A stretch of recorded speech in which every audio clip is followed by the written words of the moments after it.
Mundo Católico, construyendo la civilización del amor.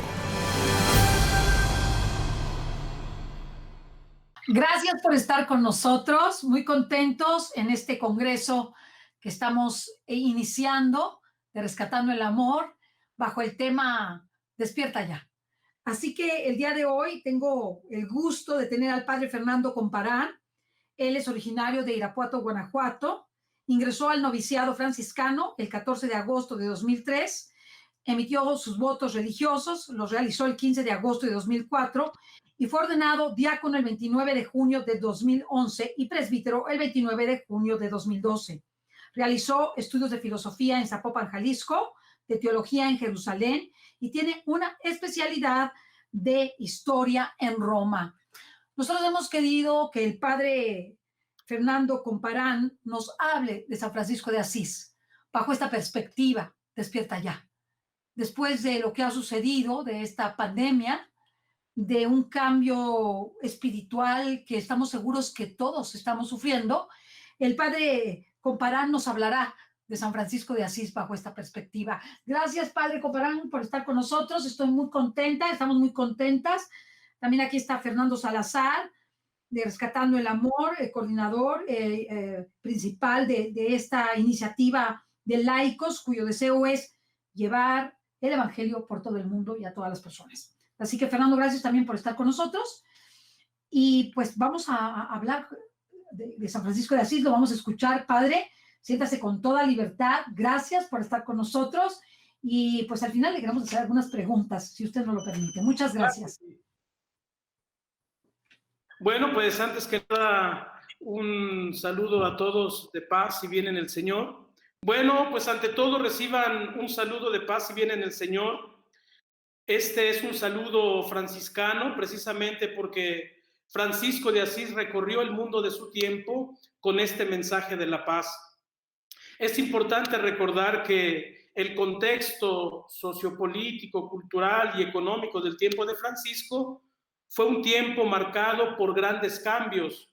Estamos más o menos en el siglo XII. Francisco nace entre 1181 y 1182, el tiempo en el que en la sociedad medieval de Europa comienzan los grandes cambios. Es el tiempo de las cruzadas, es el tiempo del comercio y del desarrollo de las ciudades. Es el tiempo en el que la economía tiene su base en la producción agrícola dominada por la producción feudal y que sin embargo está abriendo ya espacio a la clase burguesa, los artesanos, los mercaderes, los hombres de negocios, los profesionales que poco a poco se iban abriendo camino en la sociedad. Y Francisco de Asís es precisamente hijo de un rico mercante. Pedro de Bernardone, su papá, viajaba continuamente a Francia, donde compraba telas finas que luego vendía por las regiones italianas de lo que hoy es el Lazio, la Umbría, las Marcas, y poco a poco también la familia de Francisco de Asís se fue afianzando entre estas clases sociales burguesas que estaban ganando terreno en el ambiente social del tiempo. Juntamente con este ascenso de la economía, el comercio y toda la institución bancaria van creciendo en base a este constante afán de lucro y con ellos también la iglesia del tiempo. Recordemos que en este periodo los papas son señores también terrenos, son dueños de extensiones de tierra que van adquiriendo según una antigua tradición desde la donación del emperador Constantino en el siglo IV y que poco a poco van agrandando con los donativos de Carlomagno y después de los demás emperadores. Entonces también la iglesia está compitiendo con los demás, con las demás esferas de la sociedad. Es el tiempo en el que, aun y cuando ya hay todo este movimiento, la iglesia, el clero y la nobleza tienen dominada la vida social de este tiempo. Precisamente por eso, al tiempo de Francisco de Asís, comienzan a surgir muchos movimientos que tratan de renovar la vida de la iglesia. Hay muchos movimientos de personas que dicen Queremos vivir un evangelio más auténtico, que no pierda de vista la importancia del hombre y sobre todo la pobreza como carácter distintivo de un anuncio evangélico creíble. De este modo surgen los movimientos contestatarios, digamos, de protesta, como los cátaros, los albigenses o los valdenses, que ya poquito antes de Francisco habían surgido con Baldo. Todos estos movimientos quieren una renovación de la iglesia, porque ven que el mundo está cambiando y que la iglesia sigue todavía muy metida en cuestiones mundanas en un sentido negativo, es decir, luchando por puestos, por crecer en el patrimonio y este tipo de cosas. Algo muy bello de Francisco de Asís es que él le pide a los frailes que siempre y donde quiera se encuentren sujetos y sometidos a los pies de la Santa Madre Iglesia.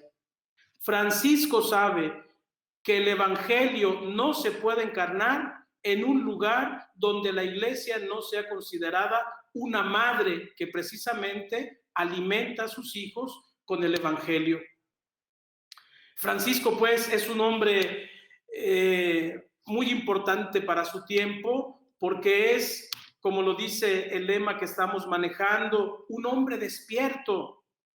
Él también vivió el letargo de la sociedad contemporánea que le tocó vivir.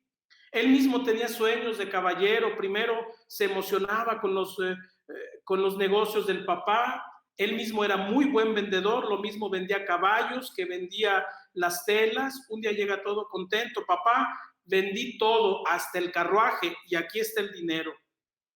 Entre sus conocidos, los jóvenes del tiempo, era llamado el rey de la juventud, que según un historiador francés, André Boucher, era un título que se le daba a ciertos jóvenes que se destacaban en el ambiente social de la ciudad y que eran capaces por el dinero de pagar las fiestas y las parrandas de los amigos. Entonces Francisco, según sus biógrafos, llevaba este título, el rey de la juventud. Él mismo tenía los grandes sueños de un día ser caballero. Recordemos que Francisco de Asís era rico porque sus papás eran comerciantes, pero no tenía el título de la nobleza. Entonces, él no estaba contento con ser solamente rico, sino que quería también el título nobiliario de ser un caballero. Por eso participa en la guerra de Asís contra Perusa, luego se va a la Apulia también a combatir. En los 2 episodios cae herido y lo encarcelan alrededor de 1 año. Entonces, Francisco de Asís también es un hombre sumergido en el letargo de la mundanidad. Él lucha por las cosas efímeras y pasajeras, por el consumo, por todo aquello que hoy seguimos viendo como prototipo de una sociedad consumista que deja de lado la dignidad humana. Es entonces, en un sueño, una visión, curiosamente despierta a través de un sueño, de una visión que tiene en Asís, en la iglesia de San Damián, alrededor del año 1206, más o menos. Francisco tenía unos 24 años. Francisco está decepcionado de las cosas que está buscando en el mundo, se retira a esta ermita que estaba en ruinas, y frente a él se levanta una imagen bizantina del Cristo de San Damián, todavía hoy muy querida y venerada por la familia franciscana. Y en una especie de sueño, de visión, escucha que el Cristo, moviendo los labios, le dice: Francisco, despierta, tienes que ir a reparar mi iglesia, porque como ves, la iglesia se encuentra en ruinas. Francisco se queda impactado de este mensaje, comienza a ver la ermita de San Damián destruida y lo primero que entiende es: el Señor me está pidiendo que consiga piedras para la iglesia de San Damián. Y así es, manos a la obra. Francisco deja la casa paterna, se va al valle de Asís, donde estaba la ermita de San Damián y comienza a reconstruirla pidiendo piedras a los ciudadanos de Asís. Poco a poco van llegando hermanos que ven su testimonio y se van uniendo a él. Llega a juntar en un año alrededor de 11 ex amigos suyos de parranda, todos de cuna noble, caballeros y gente rica del tiempo. Entonces, Francisco comienza reconstruyendo estas pequeñas iglesias pensando que es lo que el Señor le pedía. Posteriormente entenderá, como lo deja entrever el famoso sueño del Papa Inocencio, que no se trata de las iglesias materiales, sino de la iglesia espiritual. El Papa Inocencio tiene un sueño donde ve la Basílica de San Juan de Letrán, que en aquel tiempo era la sede del papado, todavía hoy sigue siendo la catedral del Papa. Ve que la iglesia comienza a partirse y que de pronto se acerca un hombrecillo vestido con ropas viles y con el hombro sostiene la iglesia que se está cayendo. Entiende el Papa que se trata de Francisco de Asís. Francisco de Asís, les decía al inicio, es un hombre pacífico, es un hombre que tiene como saludo: el Señor te dé la paz. Y esto es algo paradójico porque Francisco de Asís vive y muere entre guerras. Dijimos que era el tiempo de las cruzadas, donde los cristianos iban a combatir contra los musulmanes para rescatar los santos lugares. Vivían las guerras intestinas, las guerras civiles entre pueblos. Estaban naciendo las pequeñas ciudades que después se llamarán municipios, y cada municipio quiere ser autónomo y quiere ser superior a los demás. Entonces esto lleva a guerras intestinas y fratricidas. Estamos en el tiempo en el que el Papa Inocencio III levanta la grande cruzada contra los cátaros para acabar con todos los cristianos que predicaban la herejía. Entonces, curiosamente, Francisco nace y muere en ambiente de guerra, y no obstante, el mensaje de Francisco a donde quiera que va es: el Señor te dé la paz. Para poder entender el sentido de la paz que Francisco predica, tenemos que entender el Evangelio. Y yo quisiera decir, hablando del Evangelio, que si Francisco de Asís es actual hoy, no es por toda la vida y las tradiciones medievales que hoy podemos admirar, sino porque su vida fue siempre vivir el Evangelio de Jesús. Incluso nuestra regla franciscana así inicia: la vida y la regla de los hermanos menores es esta: conviene a saber guardar el santo evangelio de nuestro Señor Jesucristo, viviendo sin nada propio, en obediencia y en castidad. Entonces, la actualidad del mensaje de Francisco hoy consiste precisamente en su modo, por así decirlo, casi ingenuo, sencillo de vivir el Evangelio. Francisco toma el Evangelio y lo que Jesús dice, él lo quiere vivir. En ese sentido, Francisco sabe que el primer anuncio de Jesús resucitado es: la paz esté con ustedes, no tengan miedo. Y yo creo que esto es algo importantísimo. Prendemos la televisión, vemos las noticias, nos damos cuenta de las grandes amenazas que atentan no solamente a la iglesia, sino a todo el género humano. Basta pensar en esta pandemia que estamos todavía viviendo.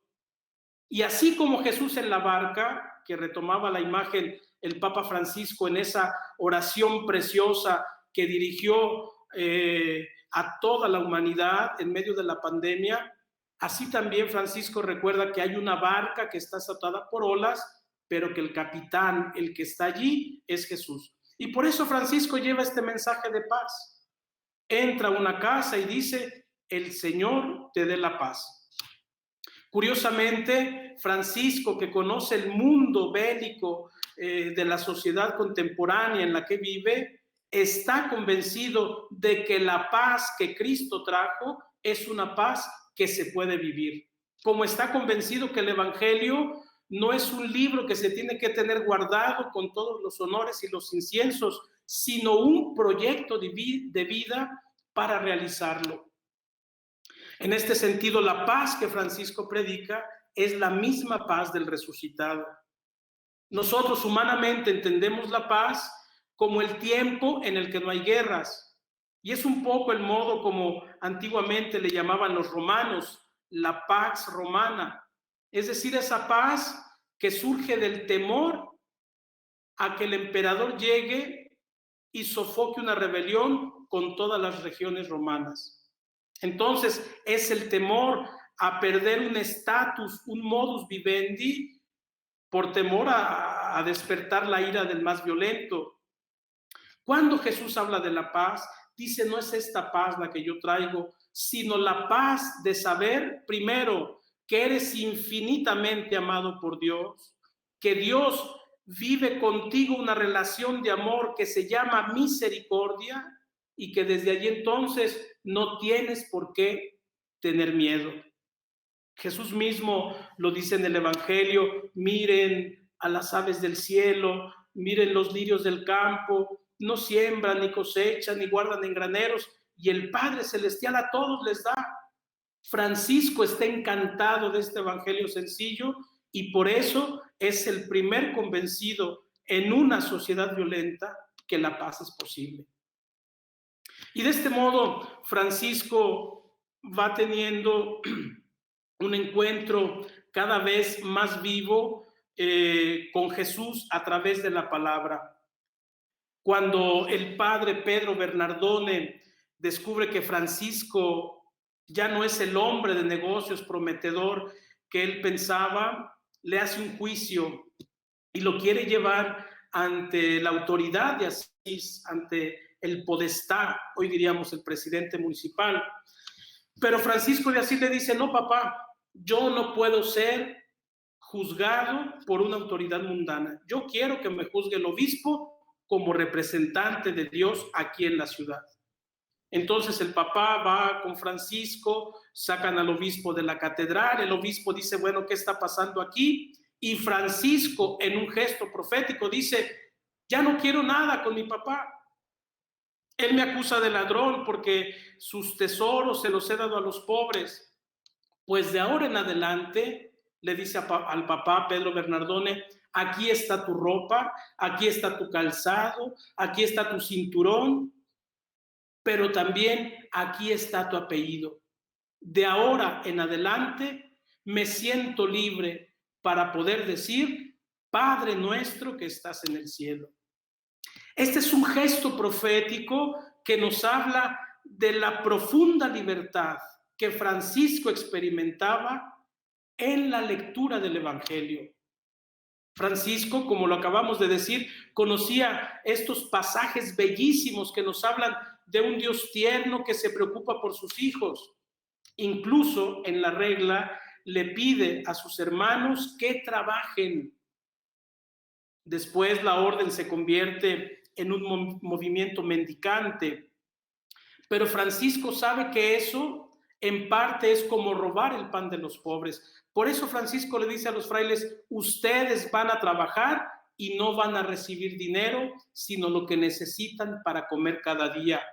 Porque amontonar para el día de mañana es desconfiar de la providencia de Dios.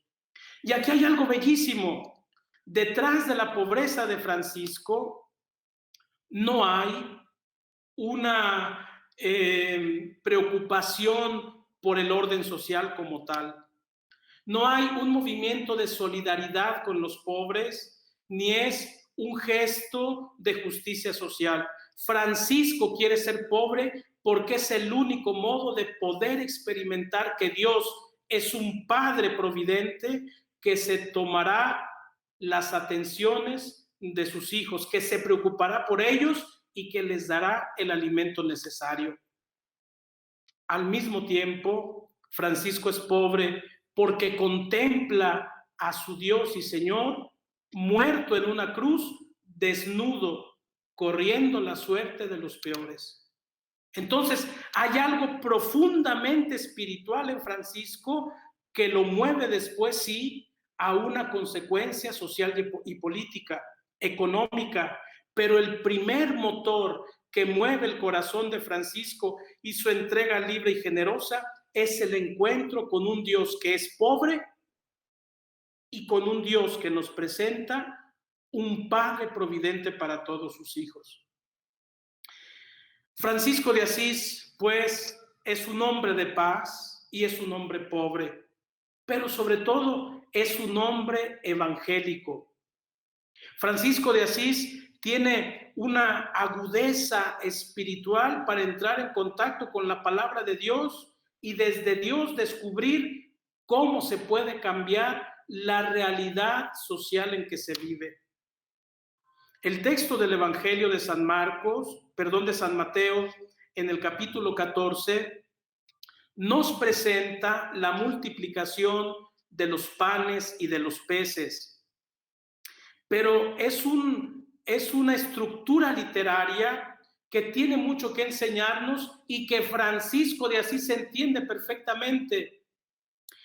El capítulo 14 del Evangelio de Mateo, que narra la multiplicación de los panes, comienza narrando el banquete que manda celebrar Herodes Antipas para festejar su cumpleaños.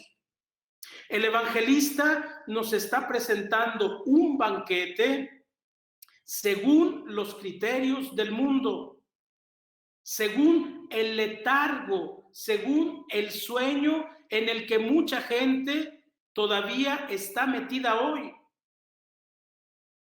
Ese sueño que nos hace creer que mientras más acumulemos, más valdrá nuestra vida, que mientras más poseamos, más libres seremos, que mientras más temidos seamos, más respetados seremos.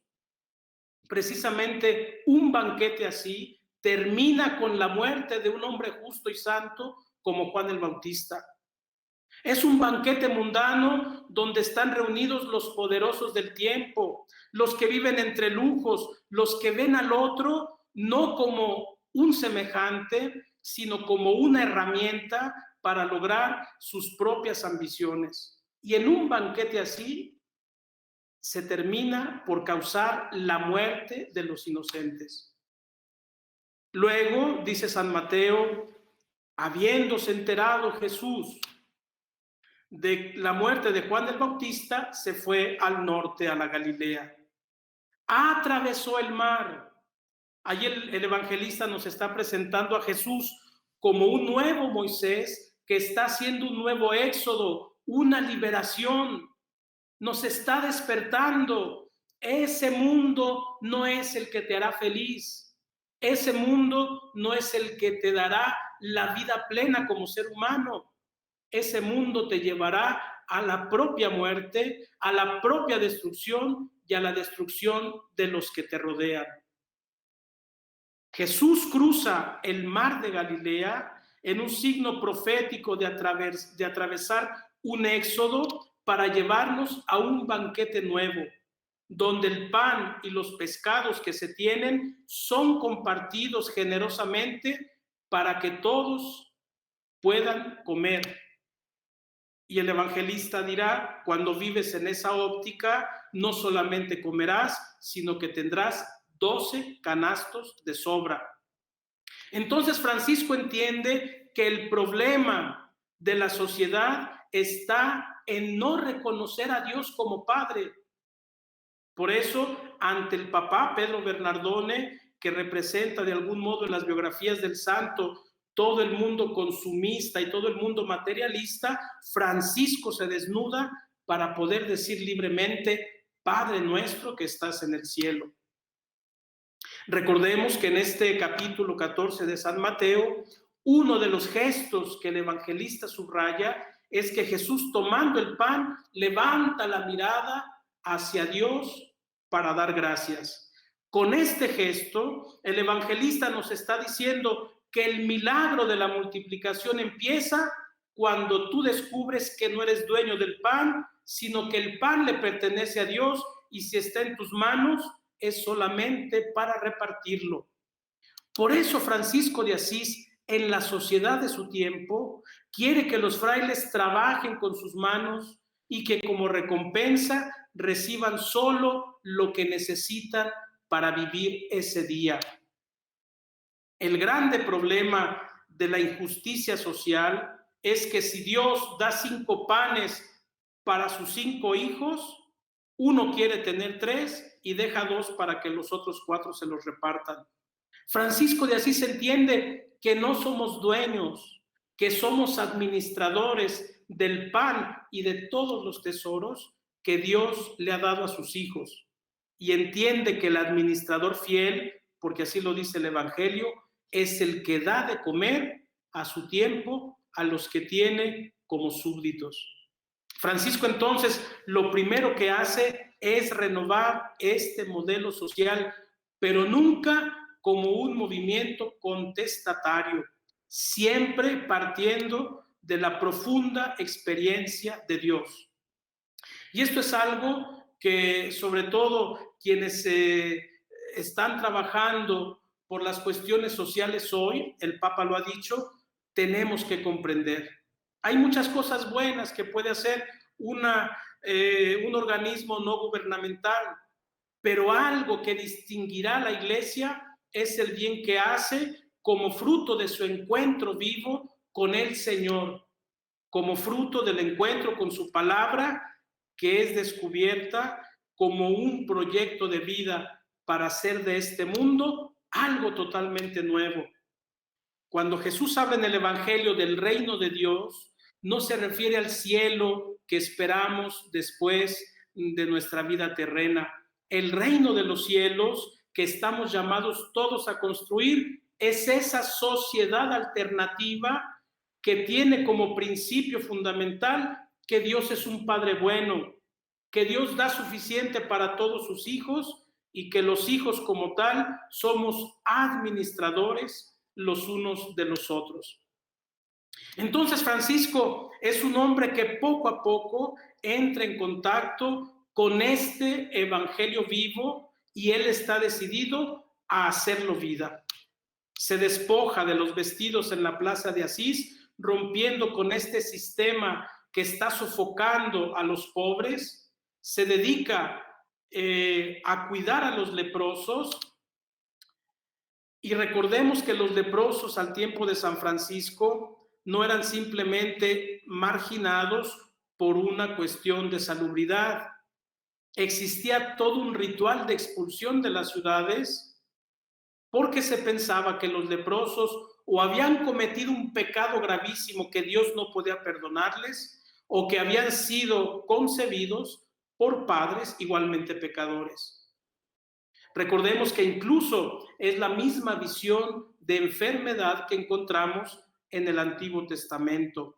En el Evangelio de San Juan se presentan unos hombres allí junto a un hombre ciego y le preguntan: Señor, para quedar ciego, ¿qué pecado cometió? ¿Pecó él o pecaron sus padres? Y dice Jesús: no, nada de eso. En su ceguera se manifestará la gloria de Dios. En el contexto medieval de Francisco, la lepra entonces era considerada una maldición divina. Ya en el Antiguo Testamento estaba prohibido compadecerse de los leprosos porque era creer que de algún modo Dios había sido injusto con esos hombres castigados.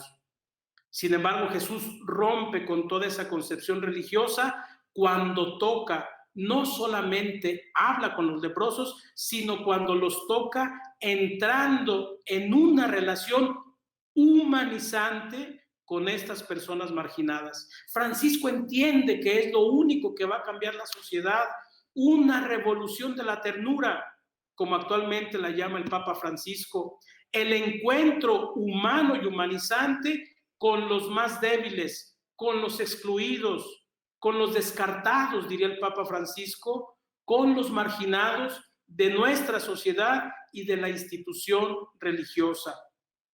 Francisco se va a vivir con los leprosos y es allí donde finalmente se vence a sí mismo.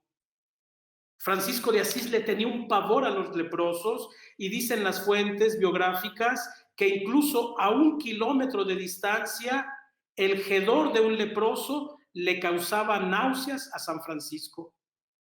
Y entonces, en un texto que se llama el Testamento de Francisco, él mismo nos cuenta que el Señor lo condució en medio de los leprosos y que lo que antes le parecía amargo se le convirtió en dulzura del alma y del cuerpo.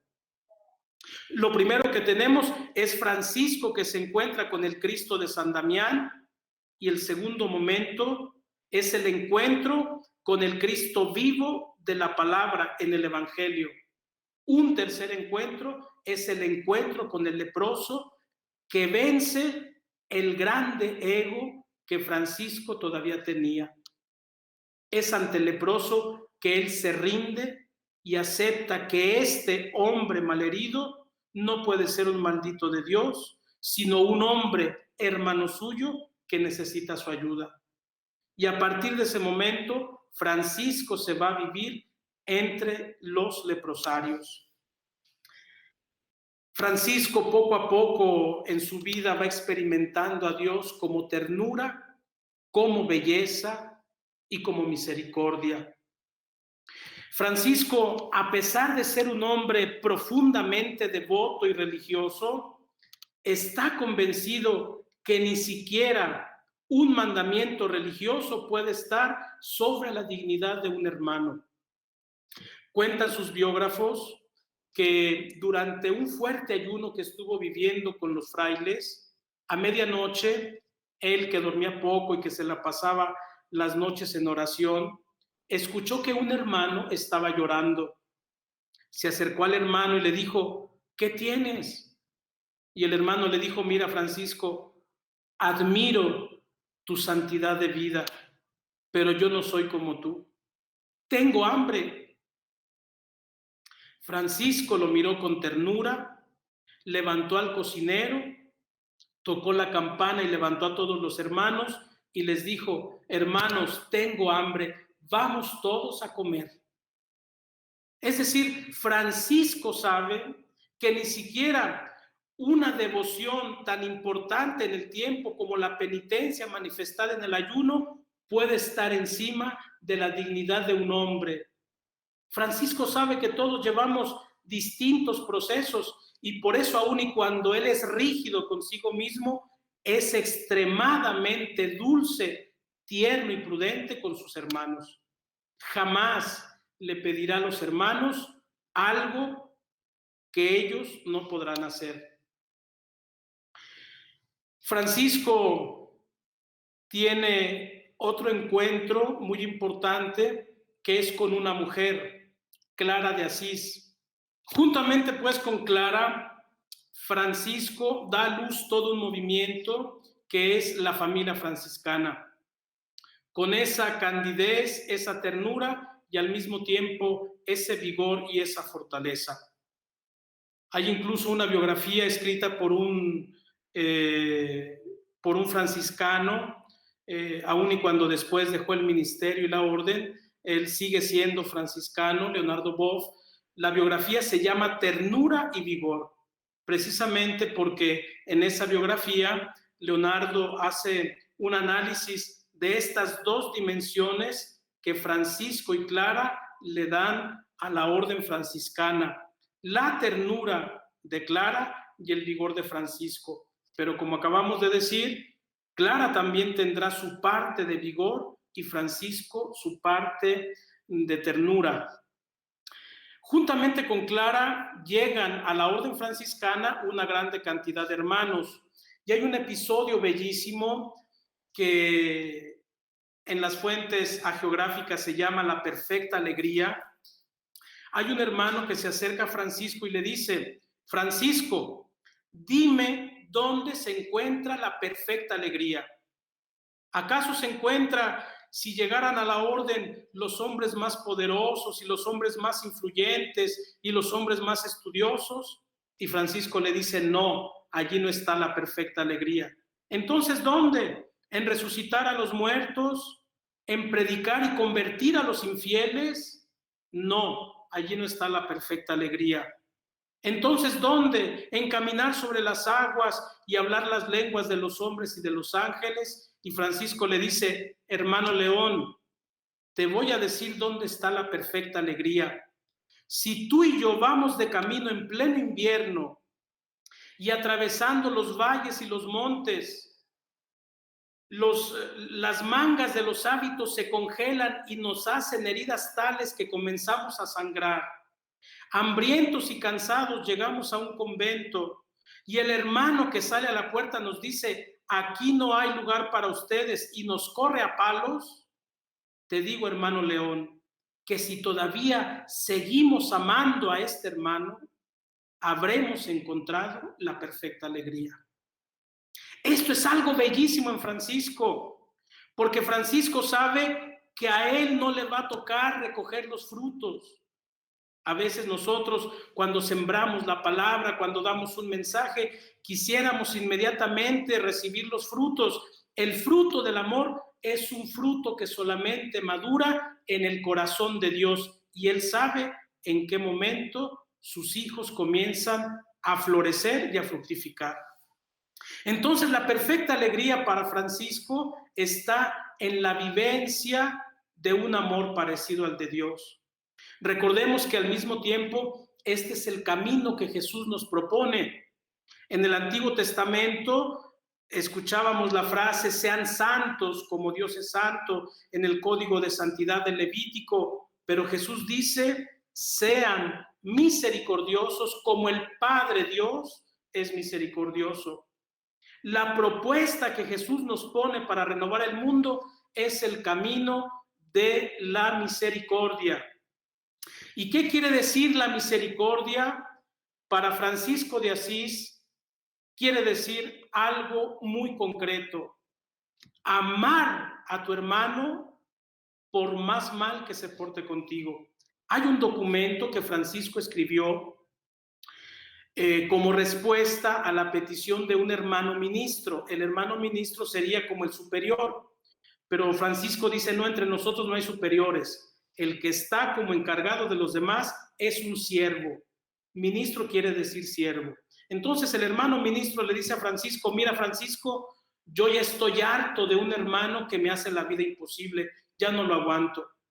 Entonces te pido que por obediencia me des permiso de dejar este cargo y de irme a un eremitorio, es decir, a un convento donde se vive en pobreza y en oración continua. Y Francisco le contesta con este documento que se llama Carta a un ministro y le dice: querido hermano ministro, quisiera aquí leerla porque me parece que vale la pena encontrarnos con esa belleza de Francisco de Asís. Le dice: querido hermano ministro, ten por verdadera obediencia al Señor Dios y a mí, porque sé firmemente que esta es verdadera obediencia, que amarás a este hermano que te ofende y no quieras de este hermano otra cosa, ni que sea mejor, sino cuanto el Señor te dé. Y ámalos en esto, y no quieras que sean mejores cristianos, y que esto sea para ti más que el eremitorio. Y en esto quiero conocer si tú amas al Señor y me amas a mí, siervo suyo y tuyo. Si hicieras esto, es decir, que no haya hermano alguno en el mundo que haya pecado todo cuanto haya podido pecar, que después de que haya visto tus ojos, no se marche jamás sin tu misericordia, si pide misericordia. Y si él no pide misericordia, que tú le preguntes si quiere misericordia. Y si 1000 veces peca después delante de tus ojos, ámalo más que a mí para esto, para que lo atraigas al Señor.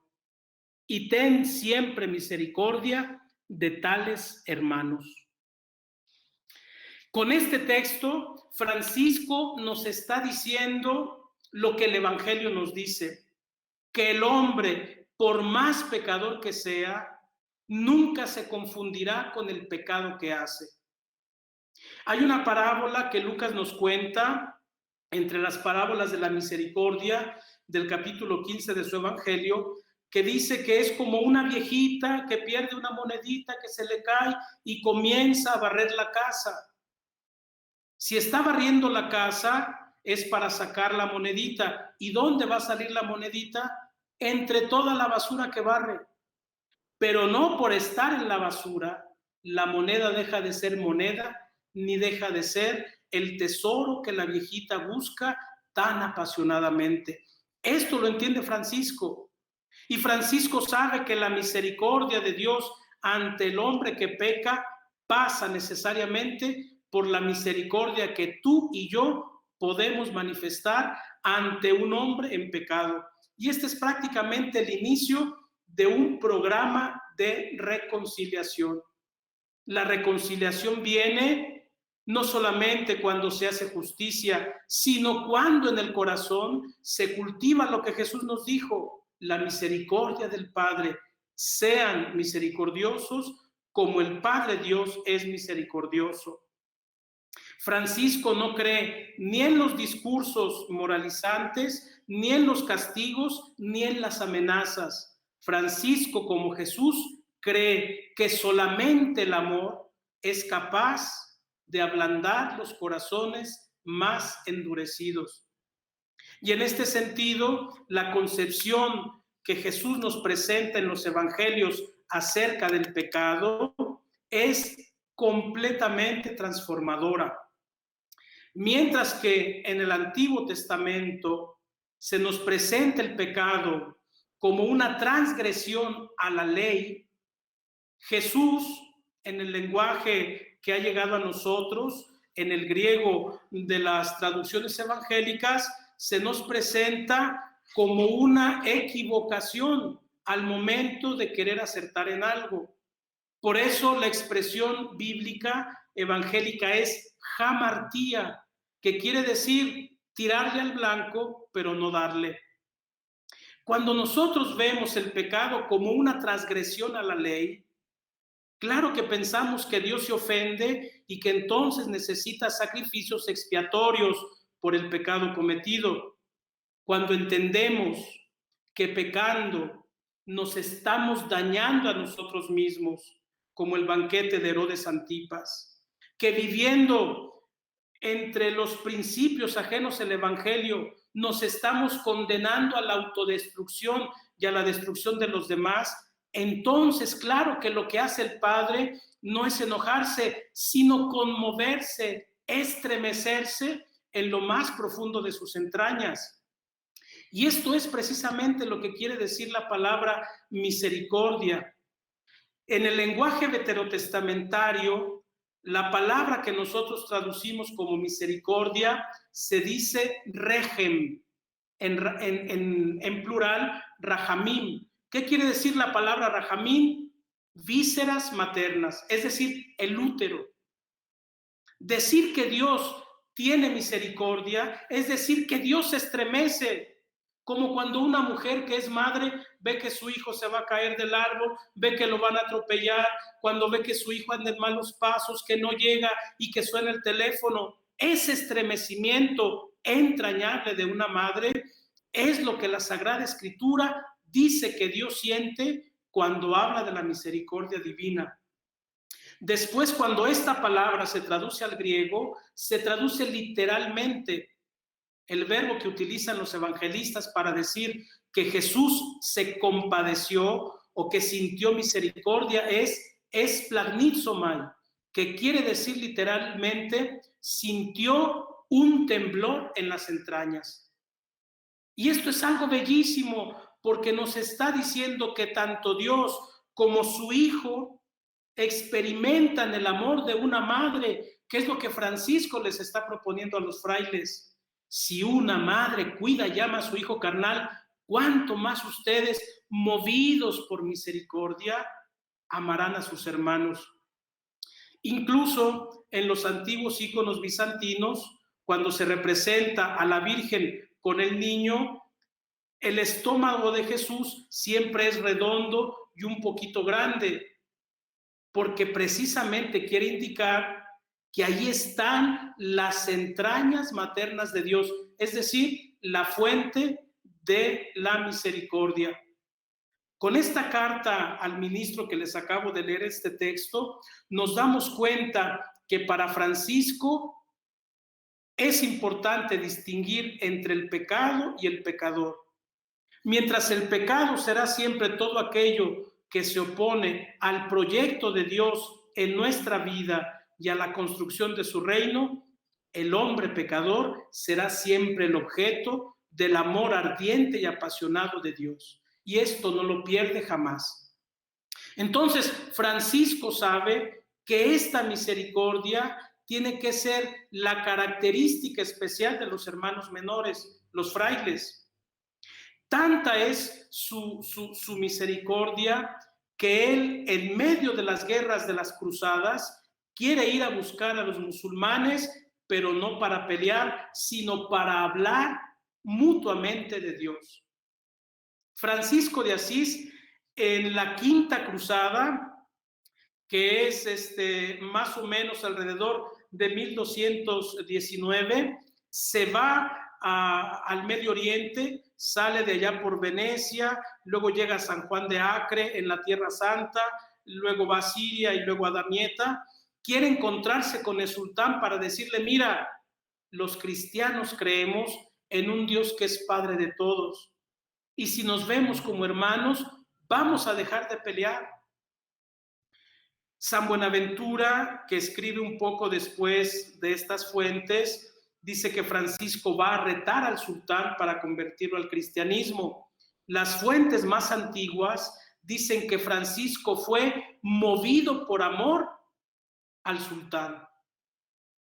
Él sabía que el amor iba a hacer que el sultán dejara de combatir con los ejércitos cristianos. Y de hecho lo logra. Dicen las biografías que cuando Francisco de Asís termina su encuentro con el sultán, que acabamos de celebrar los 800 años, Francisco recibe del sultán un cuerno de marfil con unas cadenitas de plata, que todavía este cuerno se puede ver en el Salón de las Reliquias en la Basílica de Asís. Francisco recibe este regalo del sultán como un salvoconducto. Con este cuerno, él podía recorrer Siria y Tierra Santa sin ser molestado por los musulmanes.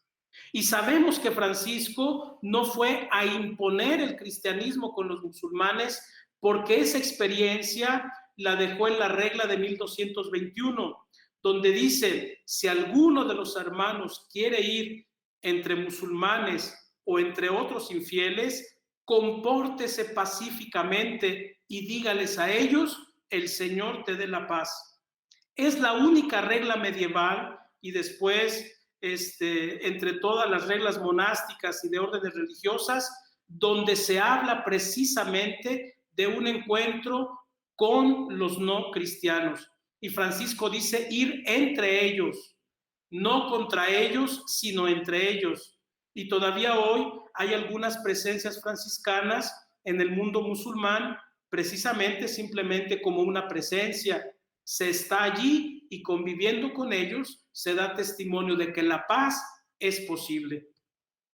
Francisco consigue la paz con el sultán, pero los ejércitos pontificios, que tienen muchas deudas porque se embargaron con los señores que patrocinaban la guerra, tenían que recuperar con botín. No aceptan la paz y se van a pelear. Y sabemos por la historia que la Quinta Cruzada termina con una grande catástrofe para los ejércitos cristianos. Cuando Francisco regresa del Medio Oriente, llega en Italia a un pueblito en Grecho. Estamos alrededor de 1223. ¿Qué hace ahí Francisco en este pueblito? Quiere celebrar la Noche Santa de la Navidad. Convoca a la gente del pueblo, les pide que lleven antorchas, prepara una caja con heno, trae al buey, a la vaca, y luego recuesta al niño de Belén.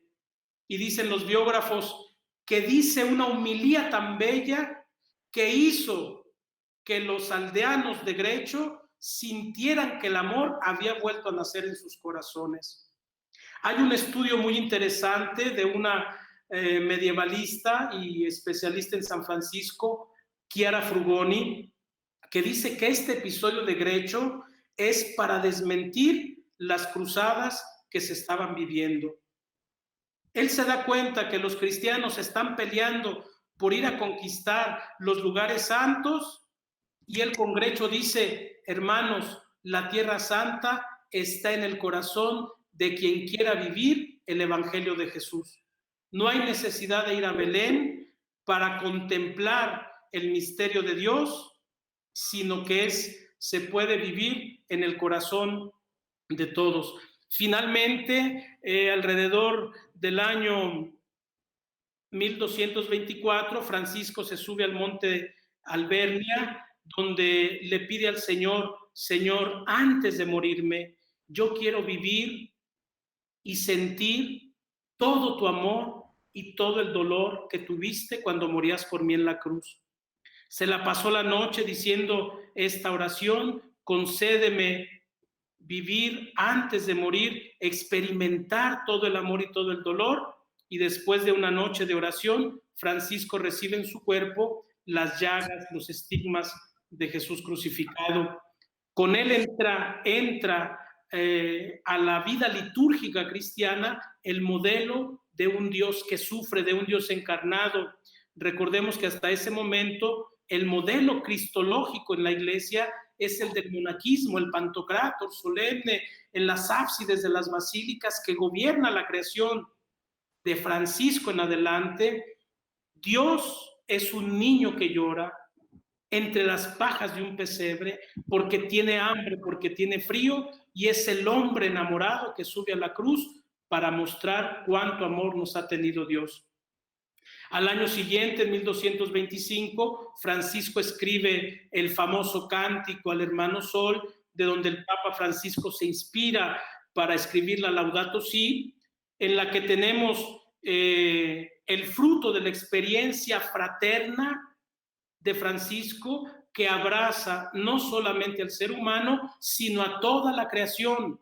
Bíblicamente, la tierra se llama Adamá, es el título en el Génesis, y Adán es el hombre traído de la Adamá.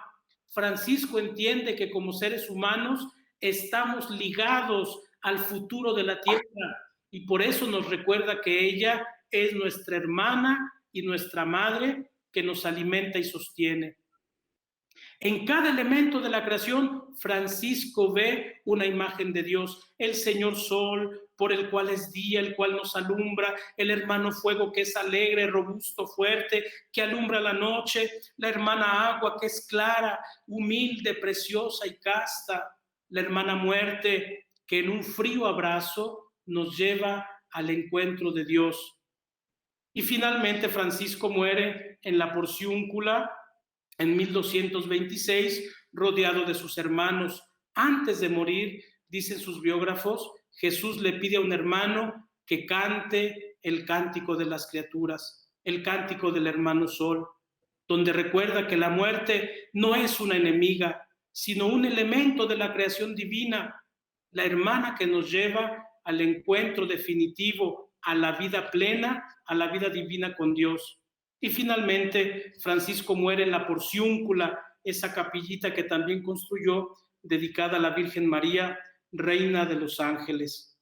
Bueno, pues es un poco lo que puedo compartir de Francisco. Creo que tendríamos material para mucho y a veces me emociono y bueno, pero con mucho cariño, creo que Francisco nos dice mucho, sobre todo desde el Evangelio.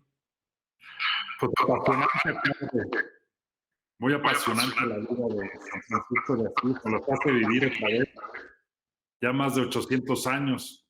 Más de 800 años. La verdad, pues recuerdo la película de Hermano Sol, Hermano Luna, de Santa Clara, el Laudatio Si, que ahora lo nombra, y a mí me queda pensar y preguntarle, ¿no? Como laicos, como personas que estamos en el mundo, encajados en una sociedad, en un ritmo de vida que curiosamente Dios permite ahora una pandemia nos frenamos totalmente en todas partes del mundo con el ritmo que llevamos de vida.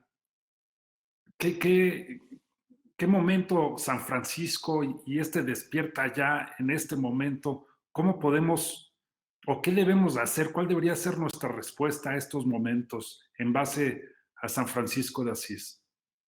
Bueno, yo creo que lo que podemos aprender de Francisco de Asís y que es actual hoy es atrevernos a vivir en nuestro mundo la osadía de la ternura. Estamos en un mundo cada vez más virtual. Estamos acostumbrándonos a relaciones virtuales más que interpersonales. Y si nos atrevemos a no perder en medio de esta virtualidad la esencia del ser humano, que es la ternura, estaremos ya cooperando con un cambio trascendental en este periodo de transición que estamos viviendo. Es la ternura, es el gesto de la sonrisa. Ahorita que estoy acompañando al hermano Francisco Gómez, que es nuestro visitador general, él se pone el cubrebocas y cuando llega a una comunidad se baja y les dice: quiero que vean mi sonrisa. Son pequeños gestos que nos tienen que llevar a recordar que hay algo humano y humanizante que no lo podemos perder por nada. Y yo creo que en este Francisco es muy actual. Francisco es el santo de las relaciones. Se relaciona con Dios, se relaciona con el sultán, se relaciona con los musulmanes, se relaciona con la creación, se relaciona con los marginados, los leprosos. Y lo actual de él es este modelo de relación basada en la osadía de la ternura, porque también la ternura es una osadía. No todos estamos acostumbrados a ser tratados con ternura. Qué importante sentimiento y que de repente se nos olvida y se nos opaca con el ritmo de vida, padre. Muy buen consejo. Incluso una pregunta. La vida en casa o en el convento, a veces pasamos por alto cosas tan esenciales como la sonrisa, el saludo o simplemente decir: qué gusto verte hoy, ¿cómo estás? Eso es darle espacio por pequeñas hendiduras en nuestra vida a la ternura. Padre Comparán, interesantísimo lo que nos ha contado de San Francisco, sus anécdotas, su vida, serán siempre actuales. Y le quiero preguntar, en esta invitación que le hizo en San Damiano el Cristo a San Francisco de Asís, Francisco, reconstruye mi iglesia. En este despierta ya, ¿cómo podemos nosotros participar de la reconstrucción de nuestra iglesia? Mira, yo creo que esa es una pregunta medular, porque si queremos saber cuál fue el aporte de Francisco para la iglesia de su tiempo, será el mismo aporte que estamos llamados a dar hoy. En su tiempo, Francisco hizo accesible a todos el evangelio. Recordemos que es un periodo, tal vez ahorita no lo entendemos muy bien por la lejanía en el tiempo y por nuestros juicios anacrónicos, pero es un tiempo en el que la Biblia es desconocida. Tan solo para tener un libro sagrado estaba el pergamino, se necesitaban cantidad de dinero para poder comprar un libro. Los pergaminos que se escriben sobre la piel de los animales, hoy se sabe más o menos que para tener una Biblia se necesitaba un rebaño entero.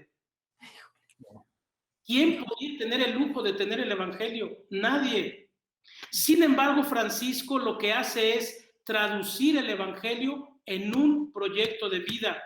Y si nosotros queremos renovar hoy en algo a la iglesia, será siempre desde el evangelio.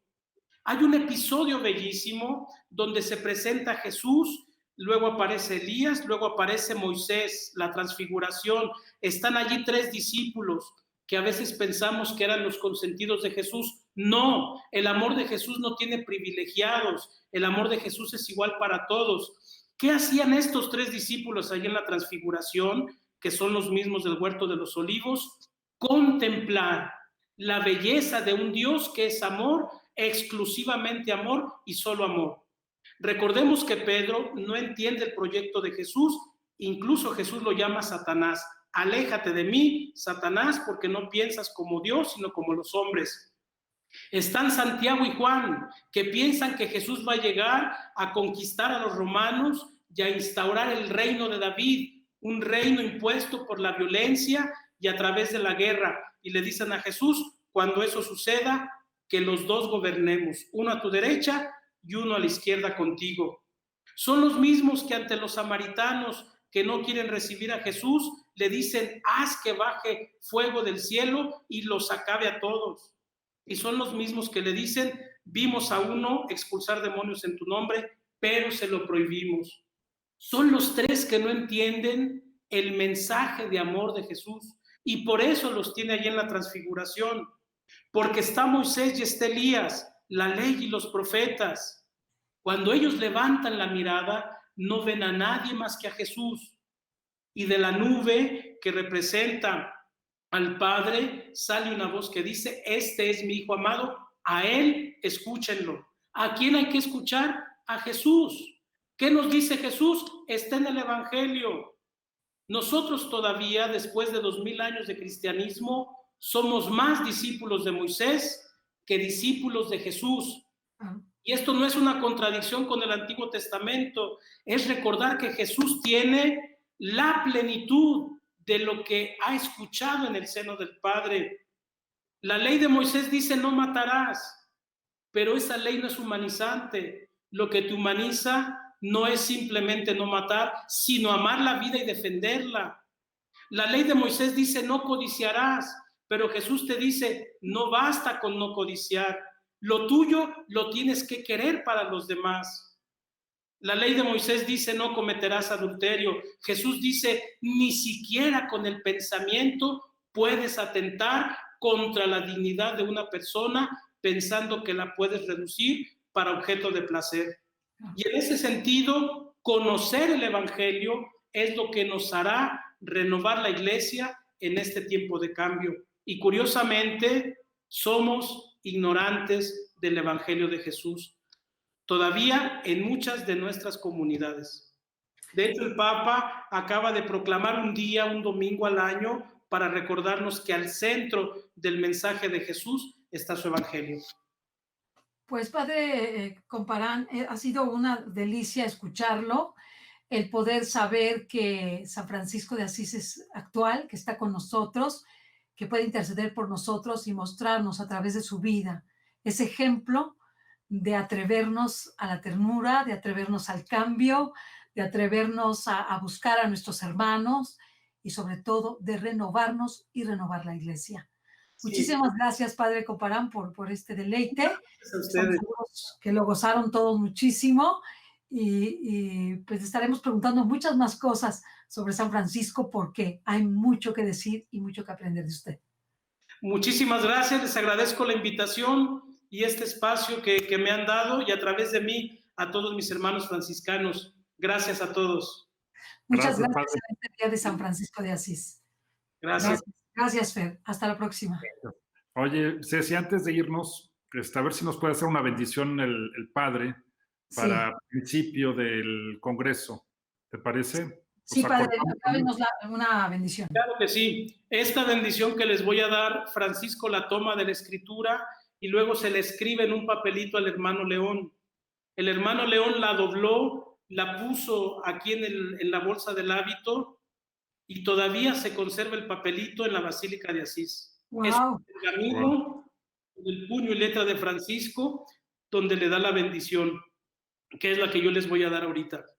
La idea, Padre, es que esto se pone al inicio del Congreso, que va a durar del 4 de octubre, que es el domingo, al 9 de octubre.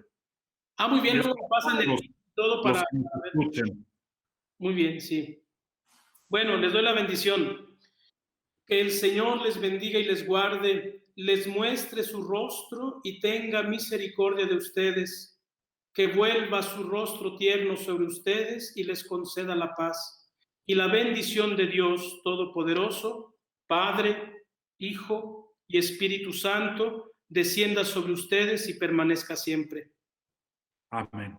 Amén. Muchas gracias por la invitación y seguimos en contacto. Muchas gracias, padre. Claro que sí, Dios padre. bendiga. Muchas gracias. Hasta luego. Buenas Qué noches. gusto conocerlo y ya le mandé un poco del video al padre Teodoro. Ah, ok. Gracias.